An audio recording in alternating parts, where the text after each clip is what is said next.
Hello, everyone. Good morning, and thank you so much for coming. My name is Jennifer Schwartz Crawford, and I'm a program administrator and a social worker at the Westchester County Department of Senior Programs and Services. As always, I bring greetings from our Commissioner, May Carpenter, and Colette Phipps, Executive Director of the Livable Communities Initiative here in Westchester. We're so excited to bring back our annual Livable Communities Age-Friendly Collaborative event. Livable Communities, A Vision for All Ages is the signature program of the Westchester County Department of Senior Programs and Services. A livable community is a community that enhances the quality of life for people of all ages and enables seniors to live in their homes and age in place as they grow older. Livable communities add life to people's years through features such as educational programs like this one today. Livable communities offer older adults independence, dignity, and the opportunity for civic engagement as well. Westchester County has a network of 6 regional Livable Community Connection sites, or LCC sites. Westchester Community College is one of them today. These are hubs that coordinate programs and advocacy for the municipalities they serve. So with that, I would like to introduce 2 of our LCC coordinators who work tirelessly to serve Westchester. Ashley Pierce is the Livable Communities Connections Coordinator for the Northwest region at Westchester Community College and the Assistant Director for Community Education. Louise Chalop is the LCC Coordinator for the Central region at WJCS. Louise and Ashley, thank you.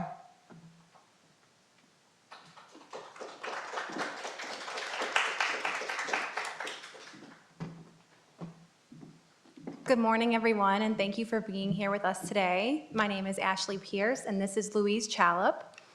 It is our pleasure to introduce Lisa Feiner, who is the founder and a board member of Sharp Again. She is a national board-certified health and wellness coach and a brain longevity specialist with over 20 years of experience working with clients who have a range of health issues. Lisa has spent the last 10 years counseling individuals about addressing and preventing memory loss and was recently named to the Westchester County Senior Hall of Fame. Lisa.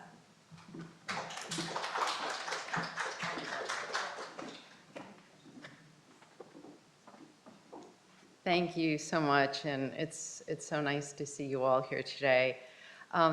Sharp Again is a nonprofit founded in Westchester over 12 years ago, and our mission is to educate people about the causes of memory loss and empower them to take steps to keep their brain sharp throughout their lives.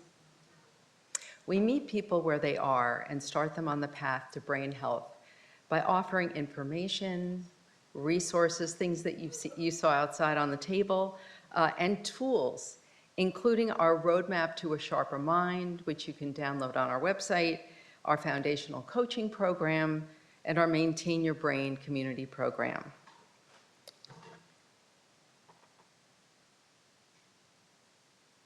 So our mission is to educate, empower, and support everyone to take an active role in optimizing their cognitive health using a scientifically based multi-therapeutic approach.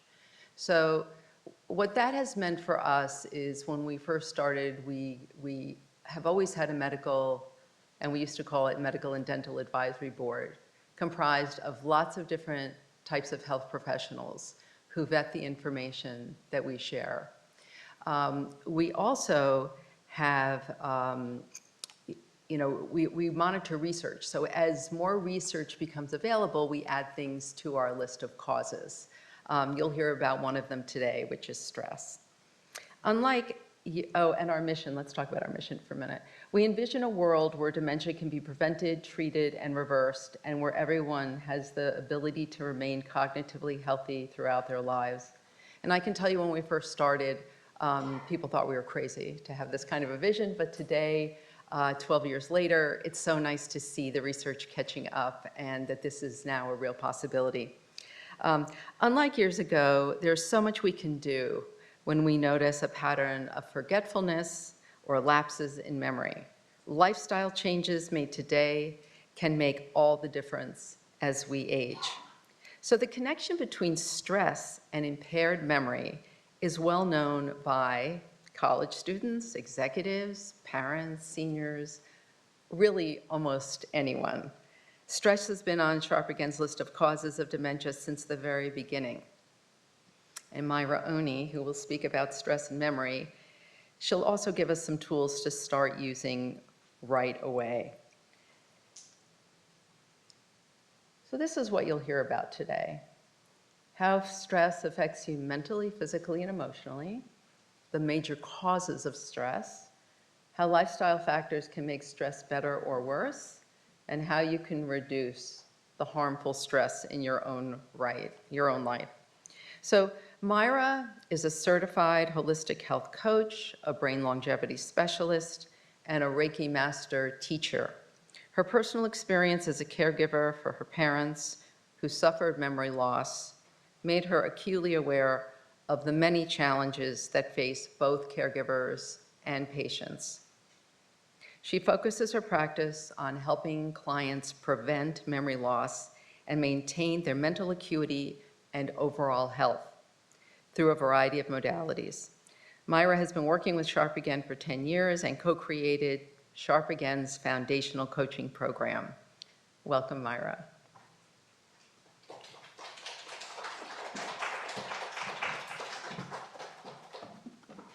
Okay, thank you so much, Lisa. So good morning, everybody, and once again, welcome for being here. Today we're going to talk about stress. So let me ask, how many of you have stress in your life? Imagine that. Everybody has some stress, right? So we're going to talk about that today. But before we kind of get into the nitty-gritty, I just wanted to give you an overall view of basically the definition of stress. So stress is the term that's used to describe how we react physically and emotionally to tension and pressures. Okay? So we all have stress. There's no way you cannot have a stress-free life. What really matters is how you manage the stress. How do you manage it? Do you manage it well and people say, well, she has no stress at all. No, you just manage it well. So that's what we're going to talk about today. So the first thing I wanted to differentiate is that there actually is good stress. Okay, good stress or positive stress. So this is the type of stress that gets you up and moving.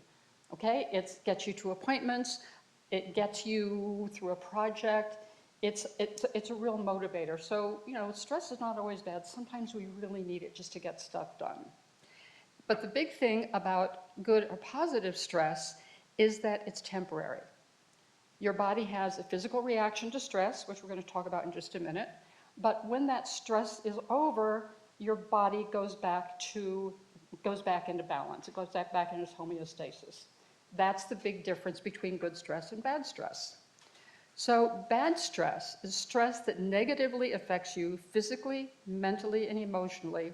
But the big thing about bad stress is that it's chronic.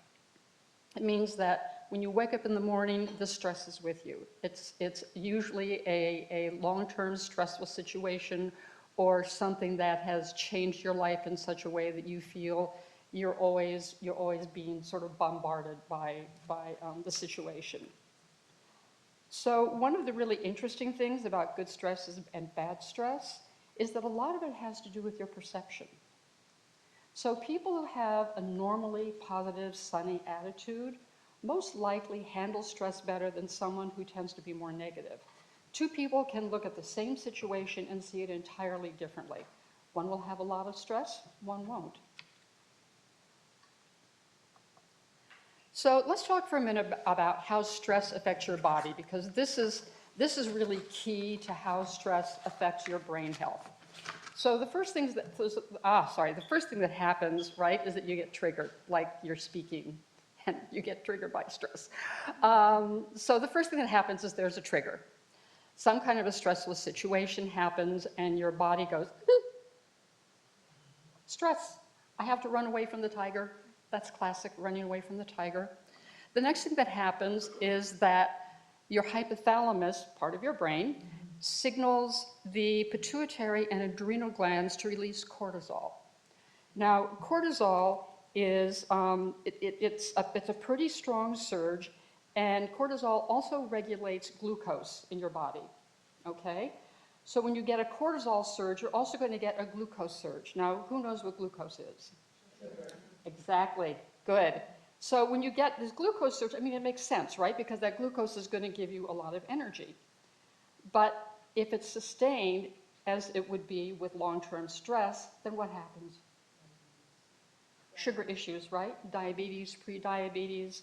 So this is why, and also, you know, Alzheimer's disease has been called type 3 diabetes because a lot of it has to do with the effects of sugar on your brain. So this is one of the ways that stress affects brain health is by this release of cortisol. So and then the next thing that happens is the brain signals the body to release adrenaline. Now, adrenaline is known as the fight or flight hormone. And what adrenaline does, once again, to help you get away from that tiger, is it increases blood flow and blood pressure. So you can see how if you are in a constant chronic state of stress, what it can do to your blood pressure, to your risk of stroke and heart disease. So this is kind of, in a nutshell, an overview of what happens biologically when you become stressed and why it is so bad for your body. Anybody have any questions about that? No, it follows, right? Ooh. Now we know why stress is not good for us. So I want to talk for just a minute about some of the factors that can cause stress. So you can read this, but I'm just going to go over it really quickly. Retirement, a change in finances, moving, the loss of friends, family, and loved ones, changes in health, divorce, marriage, parenting, or grandparenting, taking on responsibility for grandchildren. And the big one, which should probably be at the top, is caregiving. Okay, caregivers are under a tremendous amount of stress every day. So how many of you recognize something in here that is a stress? Yeah, I know there's something in here, right? So the interesting thing is that, once again, a lot of it is perception, is how you perceive this situation. Someone might look at retirement and go, oh, I can't wait to retire, all these things I'm going to do, you know, they're like off. Retirement is great. Someone else might look at that same situation and dread it because all they can see is the negative about it. So one of the things that you can think about when you're thinking about how you might be able to help yourself reduce some of your stress is your mindset. Now, this is a lot easier said than done, right? But the idea of taking the stressful situation and trying to find something positive about it will actually help you reduce your stress. Once again, two people will look at the same situation and see it in two very different ways. Now, the one thing that these factors have in common is that they can also cause social isolation or loneliness, which is another big cause of stress that we really started to understand how important this was during the pandemic, when people were forced to be isolated. Social isolation is on par with smoking and obesity in terms of how it impacts your health. You're 2.37 times more likely to develop cognitive issues, and it's a leading cause of depression. And all of these issues can cause this isolation. Now, there's a difference between social isolation and loneliness, okay? A lot of people, social isolation is more a calculation of how often you interact with people.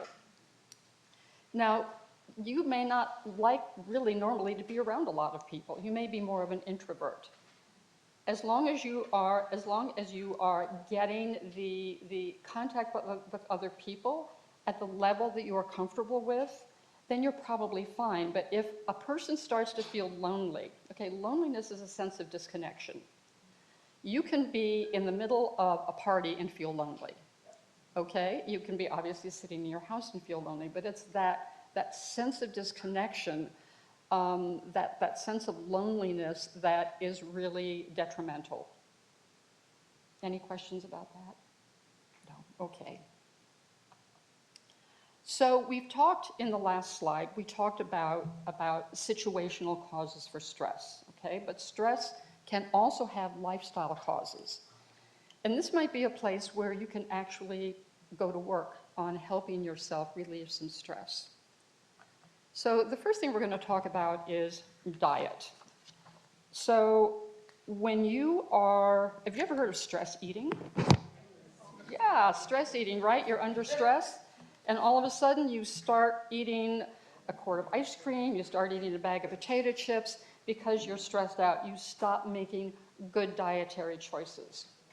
And of course, those, we're not going into each one of these things I'm going to talk about has we could do entire classes on each one of them, so we're just doing a very sort of high-level overview here. But so obviously, right, when you're under stress, you're not thinking a lot about what you're eating. Maybe you're just grabbing something because you're hungry. Maybe you feel like you need comfort food, so you eat a big thing of, mac and cheese and a quart of ice cream.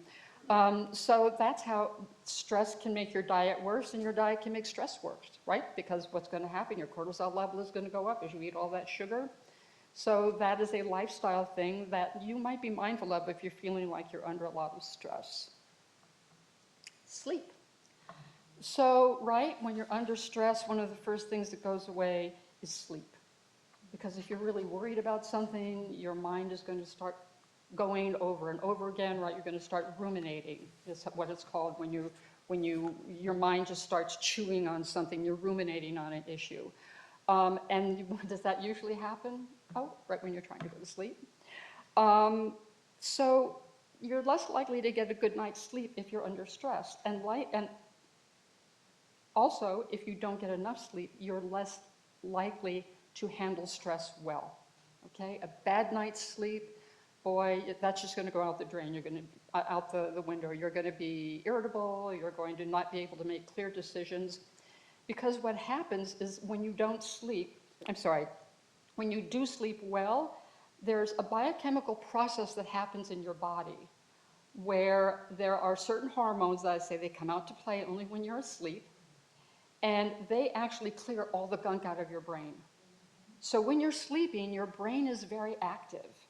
And all of these, the cells and the garbage that accumulated during the day, the debris, gets cleaned out of your brain if you sleep well. And one of the biggest things that they've now discovered that happens that gets cleared out of your brain is beta amyloid plaque, which is a hallmark of dementia.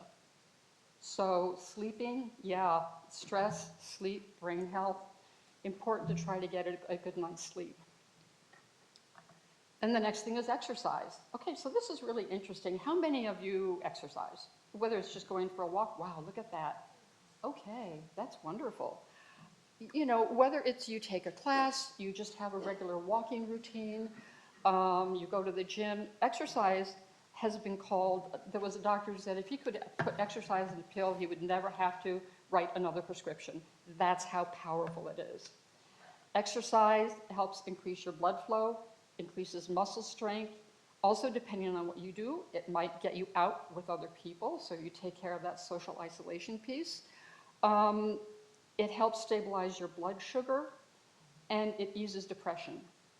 Now, when you're under stress, if you don't have a regular exercise routine that you can just kind of turn to, then you're likely to not have the benefits of exercise. Because when you're under stress, maybe the last thing you want to do is go out and shoot baskets or whatever it is you do. Probably not shoot baskets. But, so, and that can once again, not getting out and exercising, even if it's just going for a peaceful walk in nature, can be a huge, huge factor in helping relieve stress. So that's, balance, and just remembering to take care of yourself, and exercise is a huge way to do that. And the last one, we've already talked about social isolation, but looking at it in this context, if you're under a lot of stress, you might not want to go out and see people. You might actually begin to pull into yourself and say, I'm so stressed about this, I just don't want to see people. And once again, like with exercise, that's maybe one of the worst things you can do. Now, you don't have to go out and go dancing, but you might want to reach out to a friend, maybe go out for a walk, go to the movies, whatever. But when you're under stress, it's very easy to become socially isolated. So what these are all just markers for you, okay?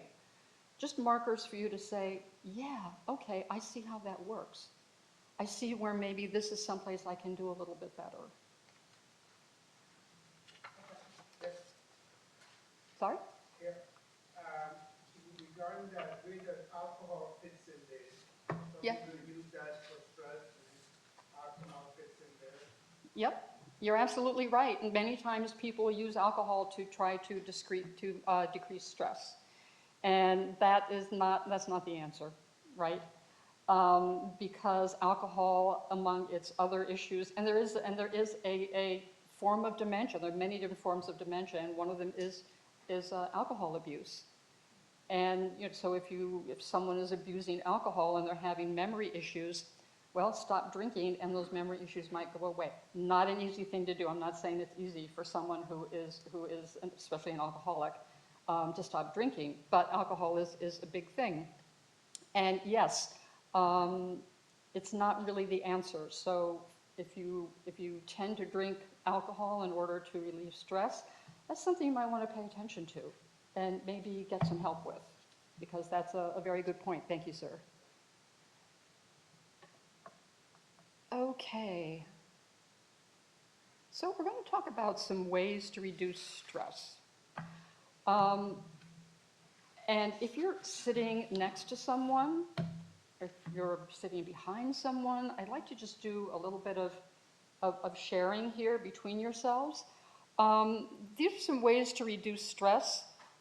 First of all is we'll do that in just a minute. The first thing you want to do is identify stressors in your life, okay? If there's a big elephant in the room that's causing you stress that you're not talking about or you're not even acknowledging for yourself, that's not going to be helpful to you.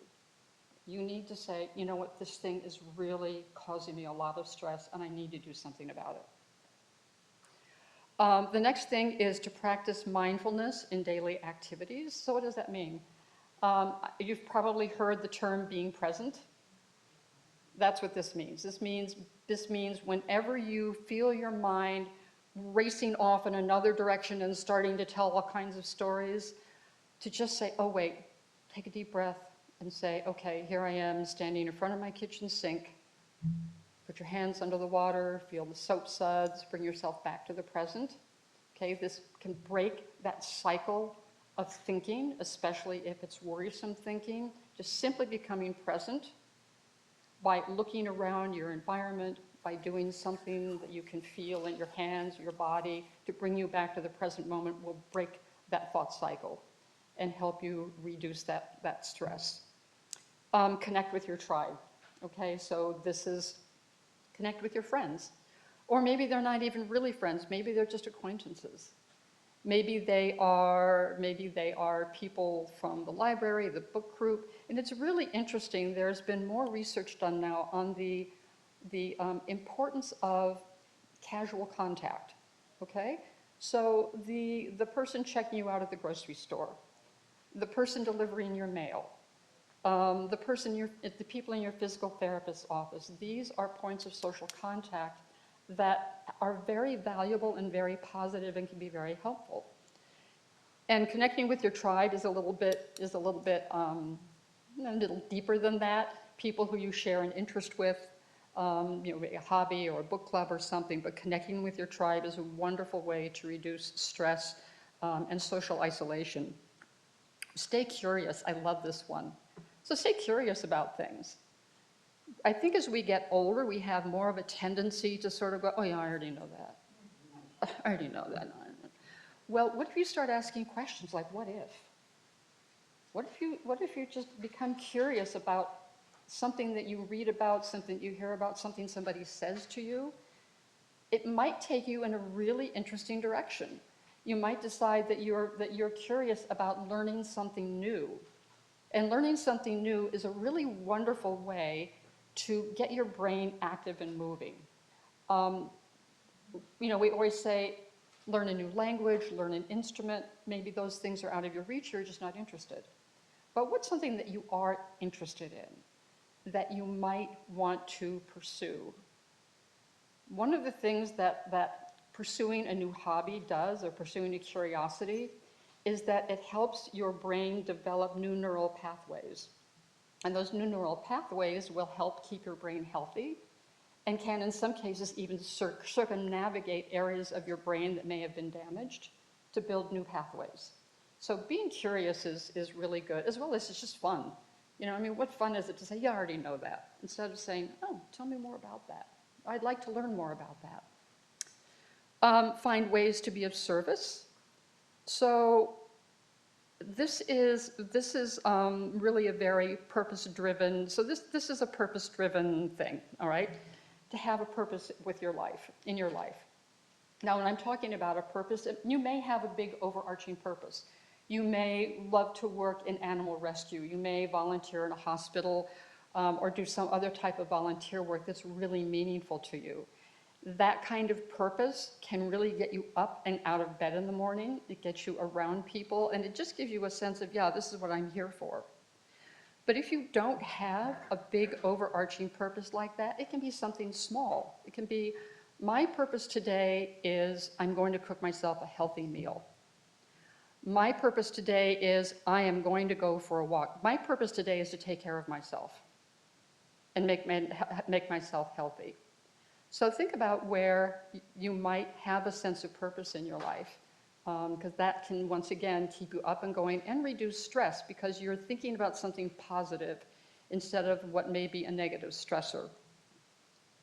And the last thing is to investigate and learn stress reduction techniques, which we're going to talk about in just a minute. So what I'd like you to do is, if you're sitting near someone, just turn to them, and you don't have to tell a whole story, but just share with them what are some of the stressors that you have in your life, and what are some of the things that you are currently doing to help reduce that stress. So, yeah, It's tough. Hi there. Hi. So my name is Myra. Hi, Christina. I have two stressors in my life right now.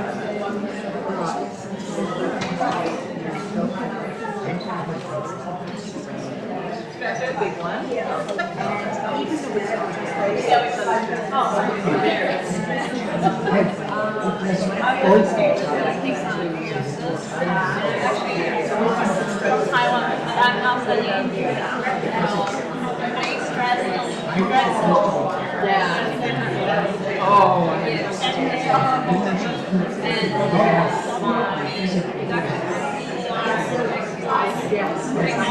even though it's not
okay, just take a couple more minutes.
Okay.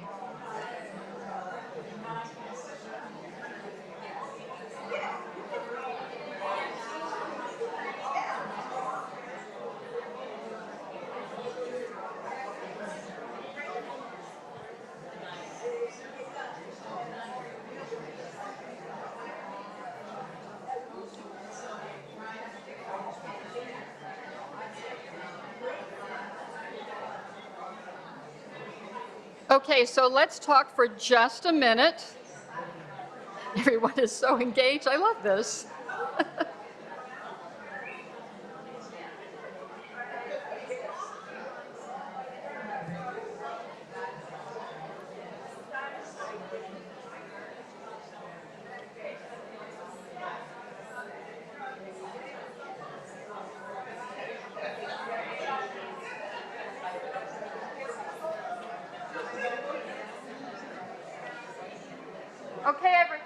Okay, everybody.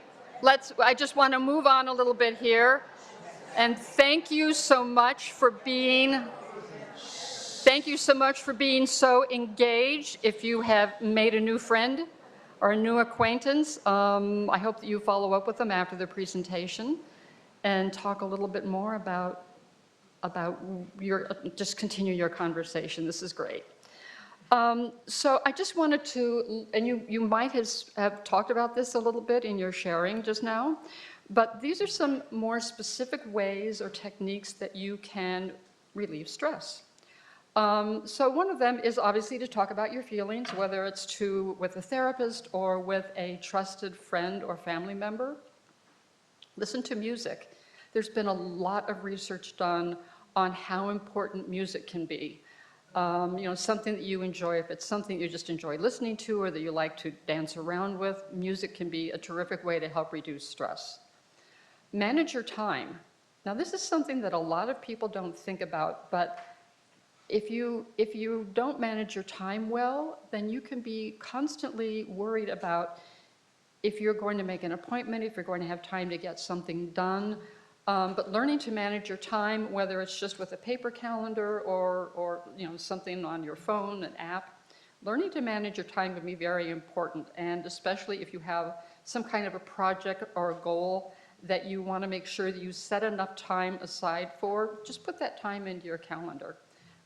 This actually, people don't think about this a lot, but in our groups, this actually turns out to be a #1 thing that really is helpful for people. Exercise regularly, we talked about that, very stress reducing. Meditation, yoga, and spiritual practice. So this is a big one, this gentleman was reminding me of it. If you are a member of a religious, like a synagogue, a church, or if you are, or just if you have any kind of a spiritual practice, this can be huge, all right? Because you meet new friends, you have just having that spiritual connection can be extremely helpful. And the community that you can find in a religious organization, that you are attuned with, obviously, can be a terrific way to reduce stress. Spend time in nature. We talked about that a little bit. Going out and walking in the woods can be a really, really great way to reduce stress and get some exercise. And interestingly, in Great Britain, doctors can now write a prescription for their patients that says, walk in the woods X number of times a day for this long. They write it on a prescription. They know how important it is, right? So getting out, whether it's in a park, whether you're just walking around your neighborhood, getting out in nature is tremendously peaceful. Get better sleep, we talked about, sleep. Laugh more. This is actually really interesting. So laughing more, whether that means, with a friend or in a movie, going to a movie that's funny, watching a funny film. You can, and there's also, who's heard about laughing yoga? Anybody ever hear about laughing yoga? Yeah, laughing yoga. This is, I actually looked this up on YouTube, and it was really, really interesting. It just, when you laugh, it releases endorphins. And endorphins make you feel good. And believe it or not, you can sit in your living room and just start laughing. You don't even really have to have something to spur it on. It's kind of like, it's almost like yawning, right? You know how when somebody starts yawning, everybody starts yawning. Thank you for not yawning, by the way. Laughing is the same thing. If you can just start laughing, and it will help, first of all, it helps regulate your breathing, okay? Because lots of times when you're under stress, your breathing becomes erratic. And we're going to do a little exercise with that in just a minute. But many times when you're under stress, your breathing can become very erratic. There also is some research that shows that if you had this stressful situation in your past, back to when you were a child, you developed certain breathing patterns at that time. And when that situation happens again, that same breathing pattern happens again. So being able to break that breath pattern can be really important, and laughing is a way to do it. You just, like I said, I mean, it's a lot more fun to watch a funny movie, but you can just sit down and just start laughing. This actually really works. I've done it. And now you know why it works. Okay, stress coping strategies. So you all have a worksheet that you got when you came in. And what I'd like you to do now is, based on what we've talked about, as well as the conversation that you had with your buddies, make a note. I'd like you to just write down for yourself on this sheet, what are your stressors? What do you currently do to relieve stress? And what's something you'd like to start doing that might help you relieve some of the stress that you're feeling?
Okay, does anyone have anything they'd like to share? Don't have to. But sometimes, yes. Playing games. Singing. Playing games, card games, domino together as spouse. Okay. Playing games. I'm sorry? Playing games. Oh, playing games, playing games. I'm sorry. We don't have a microphone out there. Okay, so she said playing games is one of the ways that would like to reduce stress and great social interaction as well. That's great. Yes? Gardening. Gardening. Yeah, gardening, getting out in nature, and just do you do vegetable gardening or? I don't do vegetables, I do herbs and flowers, but just, it's a combination of the physical exercise and the mental kind of emptying, because you're just kind of focusing on what you're doing, and it's very in the moment. I really enjoy it. That's great, that's wonderful. And do you cook with your herbs? Oh, yes, Yeah. definitely. Okay, great. So that's, Yeah. healthy cooking too. Great. Anyone else? Yes? I get watching movies or something because sometimes when I stress, I think too much in something, but I say, oh, I'm going to change my mind. I'm going to see a movie, Okay. and it helps. Okay, yeah, Maybe watching. not much, but it helps. Yeah, sure. Watching a movie can break up that negative thought pattern that you may be having. And sometimes maybe when I can't sleep, it helps me sometimes. Okay, watching movies sometimes will help you sleep. Okay. Yeah, you obviously depends on what kind of movie you're watching. Yeah. Right? Right? If you're watching Bruce Willis and Die Hard, that might not. Sometimes I try to look not too interesting movie. Not too interesting movie, right? Yeah, a not too interesting book, that's what I do. Not too interesting, I'll go to sleep. Yes, sir. My wife and I have gone through evaluation for sleep apnea. And Yes. now we're on CPAPs for it, and it changes your clear-mindedness and your starting the day feeling fresh.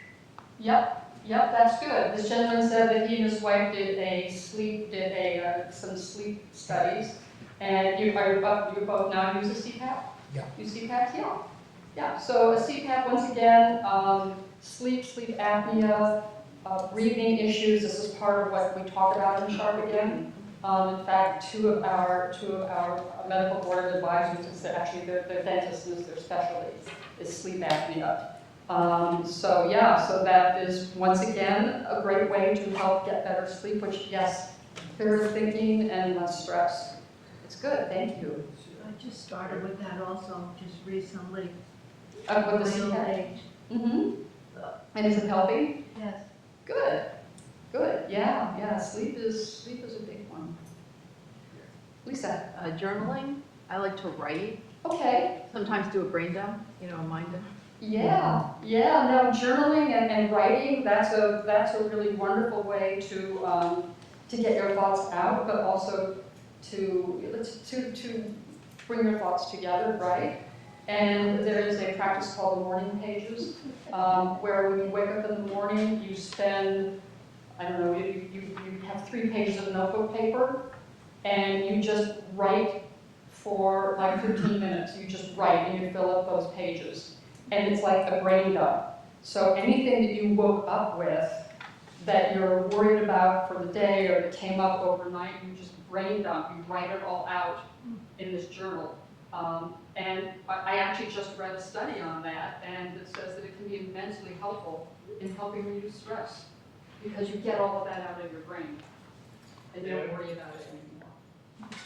Another thing, when I, in the morning, don't feel good, like stress, I guess,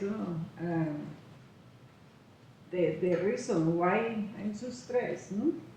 And then I try to change my mind and say, it's going to be better later.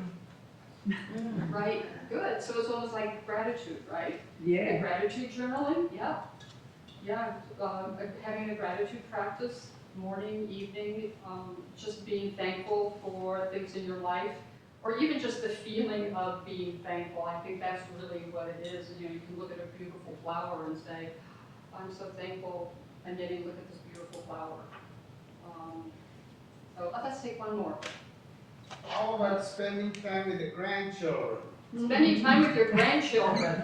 Yep, that's great. That's a really good one.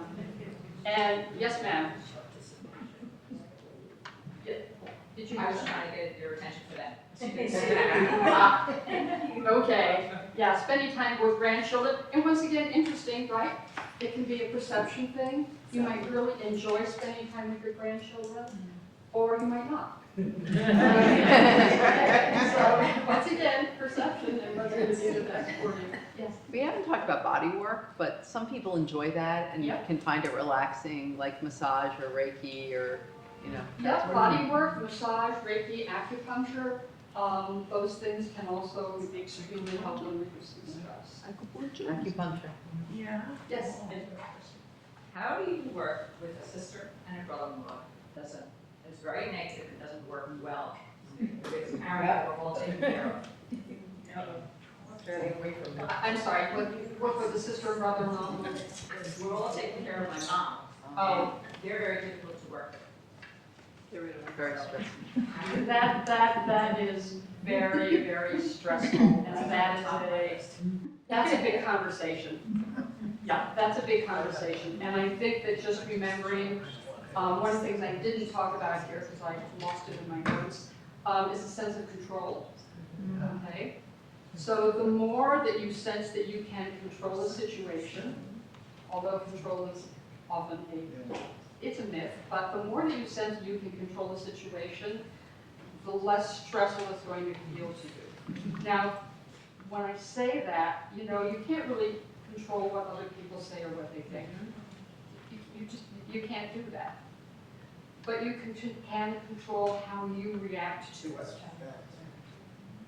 So when you're looking at a situation like that, it helps to stand back and take a breath and say, okay, I can't control this negativity that's coming out of my brother-in-law, but I can control how I react to it and how I deal with the situation, which is not, I'm not saying it's easy to do this.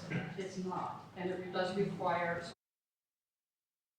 and I'm sure that many people have had this, oh, there we go, I thought that was off. I'm sure that many people have had this situation. Anyone else had this situation? Yes? I just wanted to say that I had that situation, and my own sister-in-law gave me the best advice I've ever heard from anyone. And she told me I was having issues with another brother, not the one that she was married to. So I was having issues with my brother. My other sister-in-law told me, limit dramatically the amount of time you allow him to communicate with you.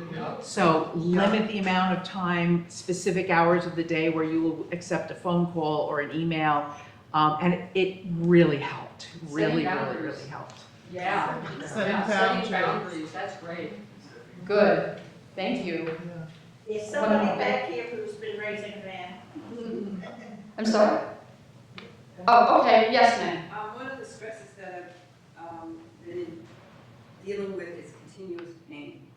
And I'm not sure, you know, exercise helps for a while, but when you're in continuous pain. Continuous pain, okay. Yeah, continuous pain can be extremely stressful, obviously. Yeah. On both your body, your mind, your spirit.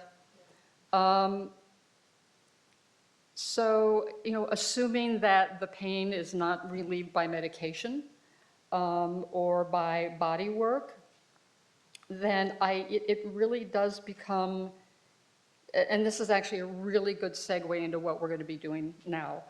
It really becomes a question of how pain is perceived in the brain, okay? And this is a very deep conversation that I'm just going to have to ask you to take my word for it right now. But pain is perceived in the brain. And you can actually ask your brain to reduce the amount of pain that it is perceiving. So your brain, this is a really, I'm sorry, it's a big conversation. But just know that pain is, when your brain receives a pain signal, if it's not saying, ouch, I'm touching something hot, I need to move it away, but it's a chronic pain signal, it actually is a perception of your brain. And there is a way to control that so that you can lessen your pain, or in some cases even just it can go away. I'm going to give you a website. It's called Curable, Curable. If you'd like to read more about this, it's actually a really wonderful, they have programs and everything to help people control their chronic pain without using medication. And it goes along this whole concept. All of it's scientifically proven that pain is a perception in your brain. Curable.com. Yep. So, sure, Curable.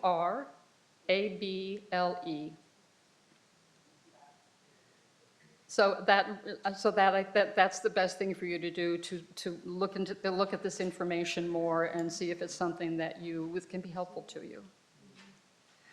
Okay, so The last thing we're going to do, this is going to time out well, I think. How many of you, one of the wonderful ways to reduce stress is through meditation. It's also a wonderful way to, whoops, let me advance here. It's also, it relieves stress. It can help clear your mind, help you become better focused. How many of you, do any of you meditate or have a meditation practice? Oh, look. Okay, good. There are a number of you. That's great. Excuse me just 1 minute. I'm going to, oh, thank you. Yay, I get to sit down on the other side of the projector. Okay. Oh, okay, great. Thank you. All right. So many of you have a meditation practice. And what we're going to do today is I'm going to do a guided breath meditation, because this is something that you can learn to do yourself. And that's what I want for you, is for you to learn to do it yourself. And I guess we're getting a handheld mic. It's just, yay, thank you. Okay. Thank you. I actually decided just to dive into it. That's great. Okay, this is great. Okay, so this is turned on? Yes, it is. Okay. So, in square number 1, no. Jose, you can leave the screen down because there's a little bit more after this. Okay. Okay, you'll put it back down. Okay, there's just a couple more things, a couple more slides after this. All right, so I'm going to do a fairly short breath-guided meditation. As I said, it's something that you can do yourself. It can help you relax in the evening. It can help you refocus if you're in the middle of a stressful situation. So the first thing you're going to do is sit with your feet flat on the floor. And sit up straight if you can. Try not to lean against the back of your chair unless you really need that kind of support. The important thing is that you have a nice, clear pathway for your breath, but also that you're not stressing your back out. Okay, so go ahead and close your eyes. You can put your hands, palms down on top of your thighs. And just begin by gently taking some nice deep breaths in through your nose and all the way down to the base of your spine.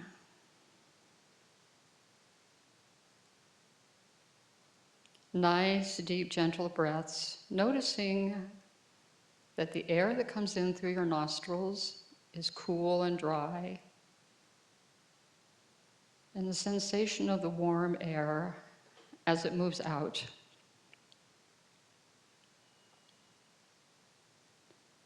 So I'm going to be guiding you to just notice places in your body.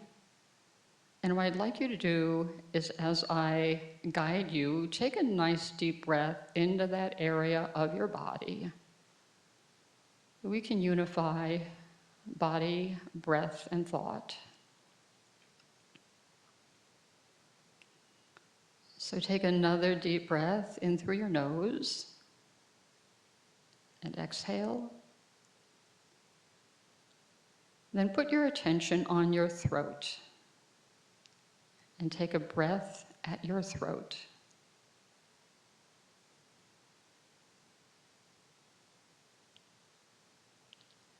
And now move your attention to your right shoulder and take a nice breath at your right shoulder.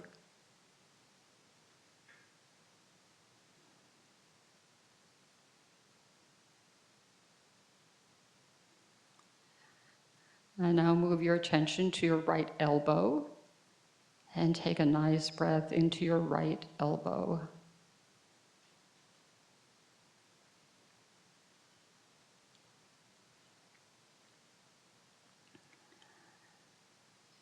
And now your right wrist. Take a breath at your right wrist.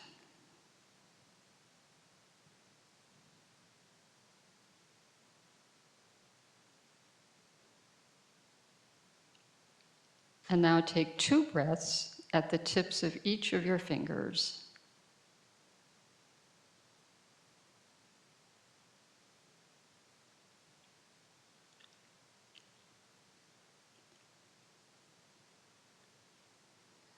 And now take another breath at your right wrist.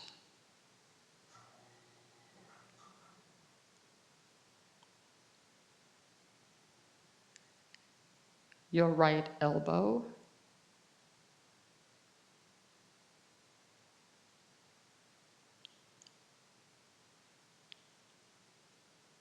Your right shoulder.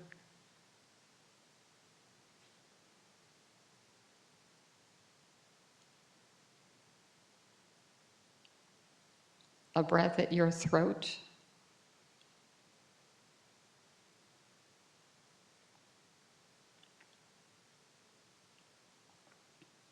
At your left shoulder.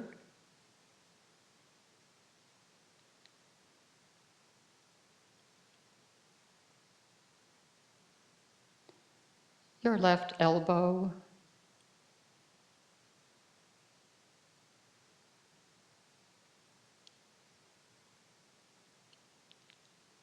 Your left wrist.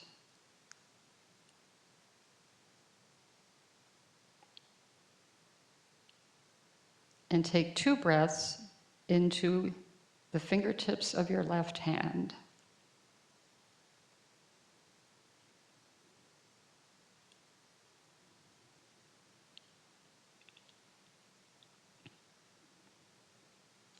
And now move your attention to your right wrist and take a breath.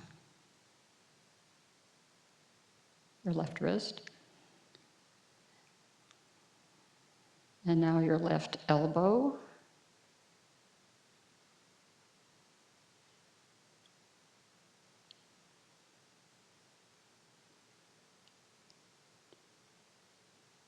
Your left shoulder.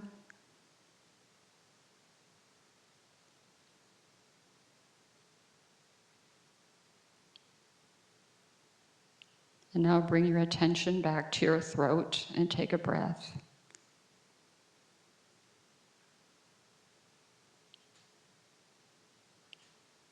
And now move to the bottom of your rib cage and take a breath.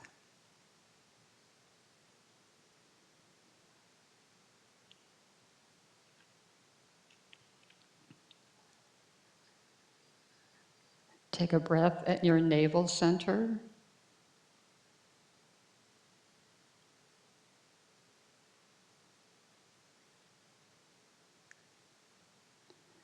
At your pelvis.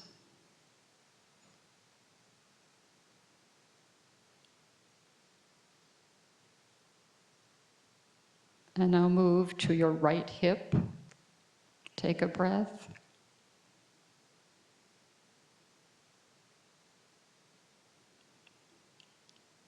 Your right knee.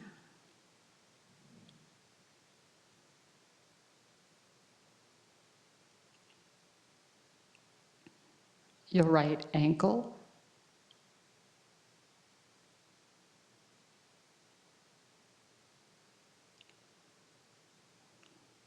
And then take 2 breaths into the toes of your right foot.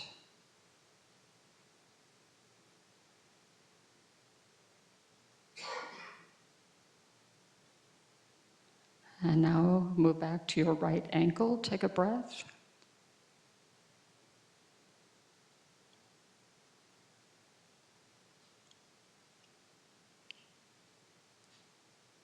At your right knee, take a breath.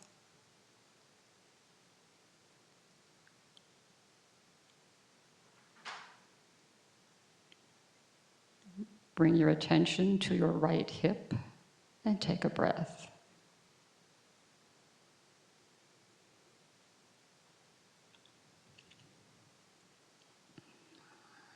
And now move across to your left hip and take a breath.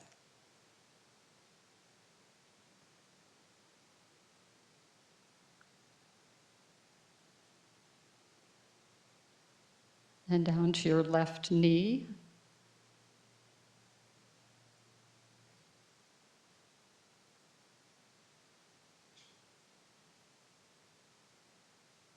your left ankle,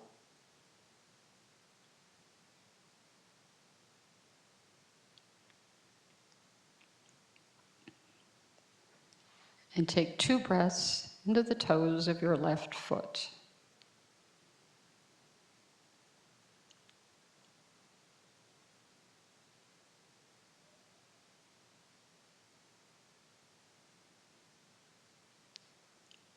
And now move up to your left ankle and take a breath.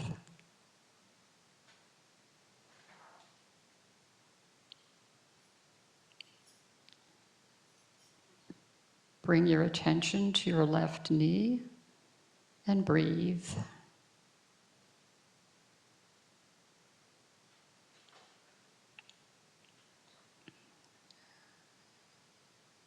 Your left hip,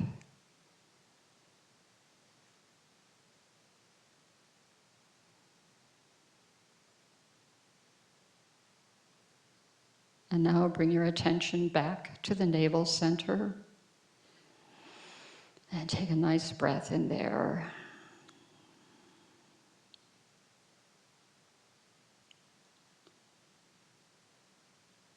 Bring your attention to the bottom of your rib cage.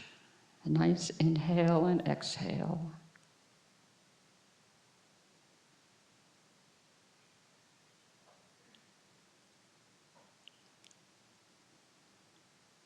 Bring your attention to your throat center and breathe.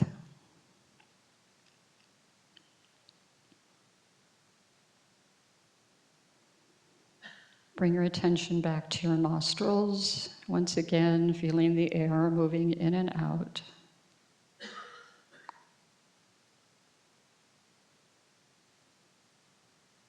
And now bring your attention to the center of your forehead.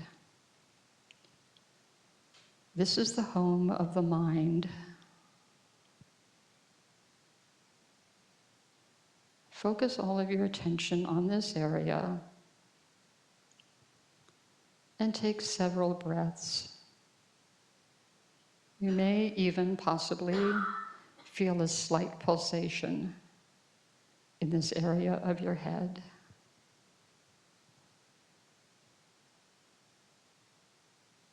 Allow your mind to just rest gently and peacefully in the center of your forehead.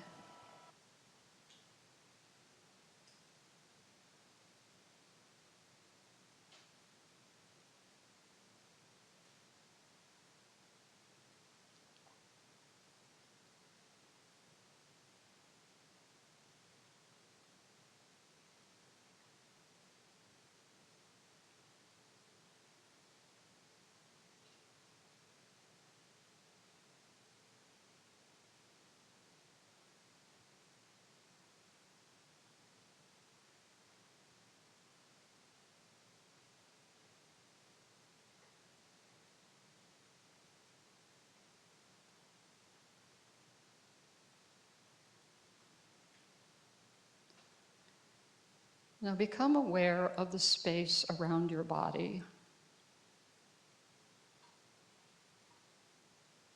This space is your energy field. This is the space that you're responsible for as you move through your day.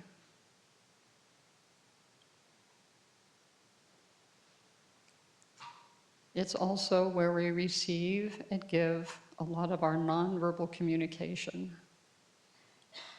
is through this energy field.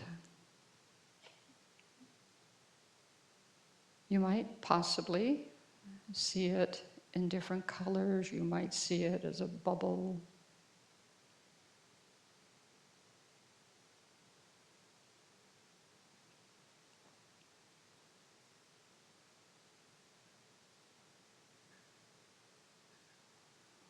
This energy field is where you meet the world around you.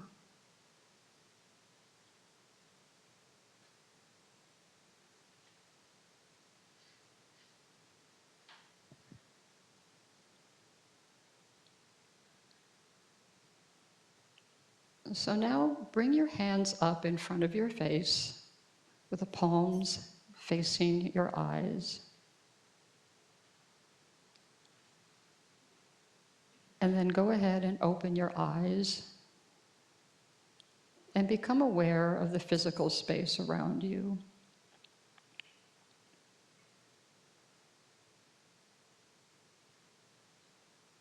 And go ahead and lower your hands to your heart or to your abdomen, wherever is most comfortable.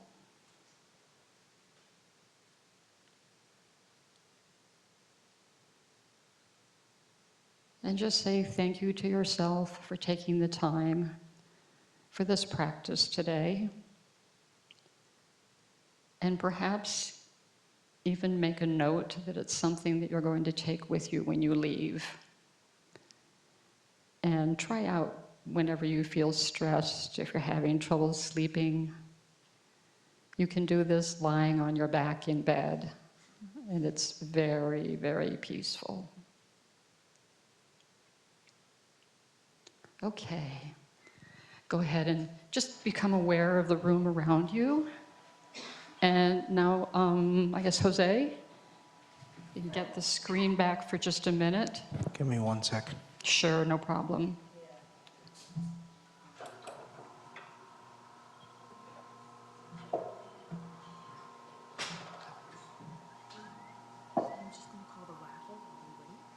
Sure. Yep. So while we wait for the screen to come back, I'm gonna call the raffle. You should have gotten a raffle ticket when you signed in today. All right, so I'm gonna read the number. Ticket number 9302938. Okay. All right. Raffle winner. Congratulations. Yay. You're up and running. Okay, so did you enjoy the meditation? Yes. Yes? Yes. Great. I'm so happy. I did this one just this morning, and I almost kind of forgot where I was sitting in the chair there. I love it. So I wanted to just share with you that, first of all, obviously this is a meditation you can take with you, but also meditation is something that we talk a lot about at Sharp Again, and we have a YouTube channel where we have 3 different meditation programs that you can take a look at and do along with the facilitator.